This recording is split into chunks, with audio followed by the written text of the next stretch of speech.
ఆంధ్రప్రదేశ్ రాష్ట్ర ప్రభుత్వ ఉద్యోగులకు భారీ శుభవార్త అండి. పదవీ విరమణ పెంపు అలాగే ఓల్డ్ పెన్షన్ స్కీమ్ అమలుకు ప్రభుత్వం మార్గదర్శకాలు జారీ చేయడం జరిగింది. సో ఈ వీడియోలో వీటి గురించి పూర్తి వివరాలు అయితే తెలుసుకుందాం. సో ముందుగా వీడియోని సపోర్ట్ చేసే వారందరూ కూడా వీడియోని ఒక లైక్ చేసి మీ తోటి ఉద్యోగ మిత్రులకు వీడియోని అయితే షేర్ చేయండి. ఛానల్ని ఫస్ట్ టైం కనుక విజిట్ చేసినట్లయితే తప్పనిసరిగా సబ్స్క్రైబ్ చేసుకుని పక్కన ఉండే బెల్ సింబల్ని యాక్టివేట్ చేసుకోండి. సీఎం భారీ శుభవార్త. ఉద్యోగుల రిటైర్మెంట్ వయసు పెంపు 11,000 మందికి పాత పెన్షన్. సో ఆంధ్రప్రదేశ్ ప్రభుత్వం రాష్ట్రంలో ప్రభుత్వ ఉద్యోగ వివిధ కార్పొరేషన్లకు సిబ్బందికి భారీ ఊరటనిస్తూ 2 కీలక నిర్ణయాలు తీసుకుంది. కార్పొరేషన్లు, సొసైటీలు, ప్రభుత్వ రంగ సంస్థల్లో పనిచేస్తున్న ఉద్యోగుల పదవీ విరమణ వయసును 60 నుంచి 62 ఏళ్లకు పెంచే ప్రతిపాదనకు ముఖ్యమంత్రి నారా చంద్రబాబు నాయుడు గారు ఆమోదం తెలిపారు. సో ప్రభుత్వం తాజా నిర్ణయంతో రాష్ట్ర వ్యాప్తంగా దాదాపు 15,000 మంది ఉద్యోగులకు లబ్ధి చేకూరనుంది.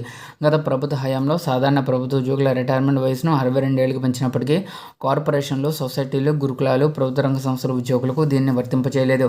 దీంతో వారంతా చాలా కాలంగా తమకు ఈ పెంపును వర్తింపజేయాలని పోరాటం చేస్తున్నారు. ఉద్యోగుల విజ్ఞప్తులను సానుకూలంగా పరిశీలించిన ప్రభుత్వం ఫైల్ను ఆర్థిక శాఖ పరిశీలన అనంతరం సీఎంఓకు పంపగా ముఖ్యమంత్రి దీనికి సానుకూల ముద్ర వేశారు. సో 11,000 మందికి పాత పెన్షన్ లబ్ధి.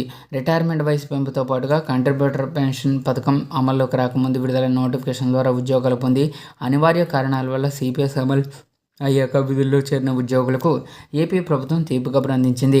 అలాంటి ఉద్యోగులందరికీ కూడా ఓపీఎస్ పథకాన్ని వర్తింపజేసే ప్రతిపాదన కూడా సీఎం చంద్రబాబు నాయుడు గారు ఆమోదం తెలిపారు. ఈ నిర్ణయం వల్ల మరో 11,000 మంది ఉద్యోగులకు ప్రయోజనం పొందబోతున్నారు. ఆర్థిక శాఖ నుంచి సీఎంఓకు చేరిన ఈ 2 కీలక ఫైళ్లపై ముఖ్యమంత్రి సంతకం చేయడంతో తుది ప్రక్రియకు లైన్ క్లియర్ అయింది. త్వరలోనే జరగబోయే మంత్రివర్గ కేబినెట్ సమావేశంలో ఈ ప్రతిపాదనలను అధికారికంగా ఆమోదం తెలిపి అనంతరం ప్రభుత్వం జీవోలు, ఉత్తర్వులు జారీ చేయబోతున్నారు. చాలా ఏళ్లుగా పెండింగ్లో ఉన్న తమ సమస్యలను పరిష్కరించడం పట్ల ఏపీ ఉద్యోగ సంఘాలు హర్షం వ్యక్తం చేస్తున్నాయి. ప్రభుత్వ నిర్ణయాన్ని ఏపీ ఉద్యోగ సంఘాల నేత విద్యాసాగర్ స్వాగతించారు. ఉద్యోగుల పట్ల సానుకూలంగా స్పందించి వారి చిరకాల కోరికలు నెరవేర్చినందుకు ముఖ్యమంత్రి చంద్రబాబు నాయుడు గారికి ఆయన ప్రత్యేక కృతజ్ఞతలు తెలిపారు. ప్రభుత్వ నిర్ణయాలతో దాదాపు 26,000 మంది ఉద్యోగుల కుటుంబాల్లో ఆనందం వ్యక్తమవుతుంది.